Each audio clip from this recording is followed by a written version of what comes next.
So you guys subscribed, you got the notification, and now the video has close to 800,000 views in just over 30 days.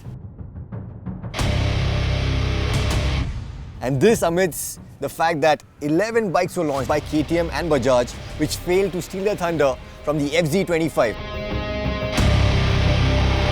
And that again is down to two more numbers. The fact that it's a 250cc from Yamaha which you can buy for 1,19,500 only. So how did they do it? Where have they cut corners and what exactly does it compete against? Well, that's the mission for today, to answer all of those questions and more in this comprehensive review. Welcome to PowerDrift. But let's move on to the juicy bits first, shall we?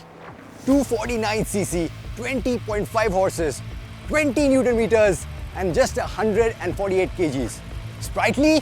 You bet. Question is, how quick?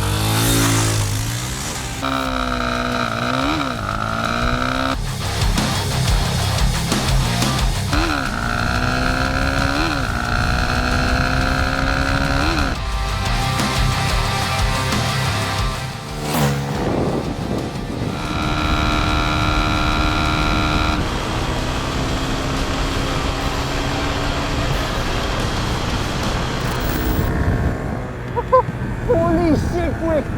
I thought this would be close to the Duke 200. This one's actually closer to the Duke 250. And that's what I'm talking about. This is exactly what was missing on the second generation of the FZs. The soul and the vigor of the original FZ.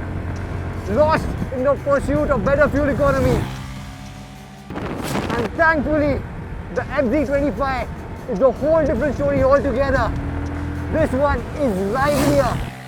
This one is so much more engaging thanks to all the torque, big fat torque which kicks in as early as 3,500, and of course the big 46 speed sprocket at the back, just like on the Duke 250. And I also love the fueling on this. The throttle response is fantastic, instant. The only thing I wish is this. I wish the brakes were a little bit better. Wish they had a little more bite.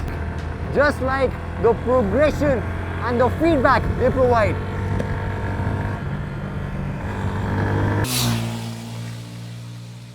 And it does so while bettering other bikes in this segment when it comes to refinement and comfort. No, it's not as refined as the Mojo because the pegs and the bar do come alive when you hit 7,000 RPM. But if you think about it, that's just 1,000 RPM before you hit peak power. And below that, this engine is a peach to ride. The counterbalancer ensuring that the bike revs smoothly and swiftly. Also, the gearbox, which started out clunky in the morning, is now coming into its own as I pile on more kilometers. And the FZ is definitely handling this sweltering go-on heat a lot better than I am. The oil cooler definitely works. There's very little heat coming onto your legs. It's a sweet combination, no? Refined and exciting. Would make for a brilliant city bike and also has all the ingredients to have fun here on the highway.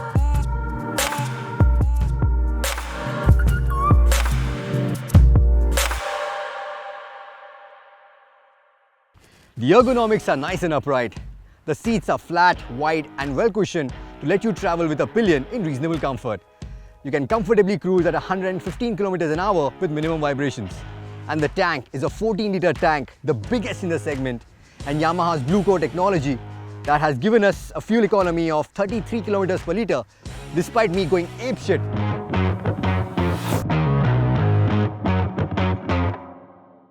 What it misses out on is better wind protection, a gear indicator, and of course ABS, which is the trump card of the RTR 200 in this price segment.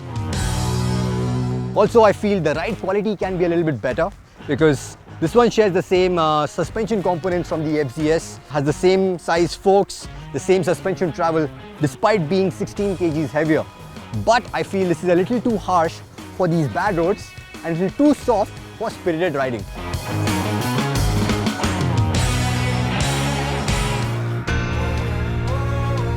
Agile it is, but not crafted for carving corners with its front set foot pegs and flat profile tires. And that's alright, to be honest, because Yamaha never intended to take this fight to the RTR 200 and the Duke by playing the sport card. Instead, this is Yamaha's version of a smaller and more affordable Dominar with more emphasis on comfort, rideability in the city and long legs for the highway. Hence, the SOHC setup, the 2 valves, the 5-speed transmission and the oil cooling to keep the cost down while still delivering solid performance and modern styling at a price which is almost too good to be true. And for all these reasons and more, all I can say is, well played Yamaha, well played. Before you sign off, a quick reminder that we are giving away a OnePlus 3T, and to stand a chance to win, all you have to do is subscribe. If you have already, well, superb. If you haven't, I think now would be a very good time because the deadline is 25th March. That's when we announce the winner, the one lucky winner to win this awesome phone. Alright, so get clicking.